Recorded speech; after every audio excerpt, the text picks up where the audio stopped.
देखिए, मैं गांव का एक किसान का बेटा हूं और जब मेरी उम्र 10 साल की थी तो पिताजी का साया सर से उठ गया था और परिवार में भाइयों में मैं सबसे बड़ा था। तो मेरे ऊपर घर की पूरी जवाबदारी आ गई, माताजी का, भाई लोगों का, खेती बाड़ी का। हम पढ़ाई के साथ साथ ये सारी जिम्मेदारी निभाते आए और हम तो कभी सोचे नहीं थे कि हमको यहाँ तक आना पड़ेगा। हम तो सोचते थे कि भाई अपने भाइयों को पढ़ाना है, लिखाना है, उनको बड़ा आदमी बनाना है। लेकिन जब से पढ़ाई छोड़ के हम घर में आए, उस समय पंचायत का चुनाव का अवसर था। तो गांव वालों ने कहा कि अब आपको घर में ही रहना है तो आपको पंच बनवा देते हैं। तो हमको सबसे पहले पंच बनवाए, 5 साल पंच का काम किया। लेकिन चूंकि पंचायत में मैं सबसे मतलब पढ़ा लिखा था तो पूरे पंचायत का काम मैं ही संभालता रहा। और अगला जब फिर पंचायत का चुनाव आया तो पूरे पंचायत वालों ने बोला कि आप अगर सरपंच बनना चाहेंगे तो आपको निर्विरोध बना देंगे। तो फिर हमने कहा कि भाई ठीक है, लेकिन सारे पंचों को भी आप लोग बनाओ। और सिर्फ 13 वार्ड में एक वार्ड में ही चुनाव हुआ, बाकी सरपंच के साथ साथ 12 वार्ड निर्विरोध हो गया।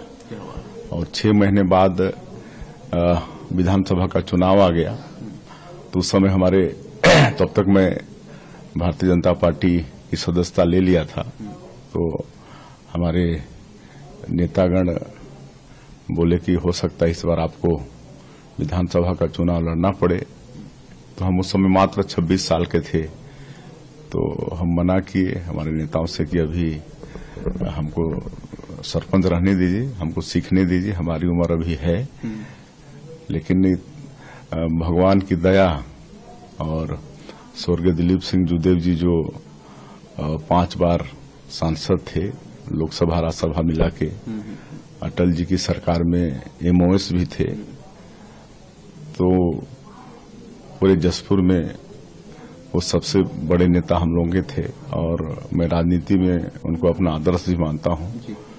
और एक स्वर्गीय देवकी महाराज जी थे और सबके आशीर्वाद से 1990 में पहली बार भारतीय जनता पार्टी से विधानसभा का टिकट मिला।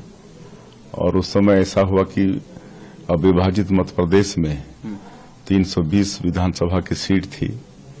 उसमें एकमात्र तपकारा विधानसभा क्षेत्र था जहां टेक्निकल फॉल्ट के कारण कांग्रेस को सिंबल अलॉट नहीं हो पाया। उनका प्रत्याशी निर्दलीय घोषित हुआ और साइकिल छाप मिला उनको। साइकिल छाप के ऊपर पंजा छाप चिपकाकर चुनाव प्रचार किया और मात्र 4000 वोट जमानत कांग्रेस का जब्त हुआ। तो इस तरह से हमारी शुरुआत हुई और 90 के बाद 98 तक 2 बार विधायक रहा तपकारा विधानसभा क्षेत्र से। और उसके बाद फिर लगातार 4 बार सांसद रहा और इस बीच में 3 बार तक प्रदेश अध्यक्ष का दायित्व भी पार्टी ने सौंपा।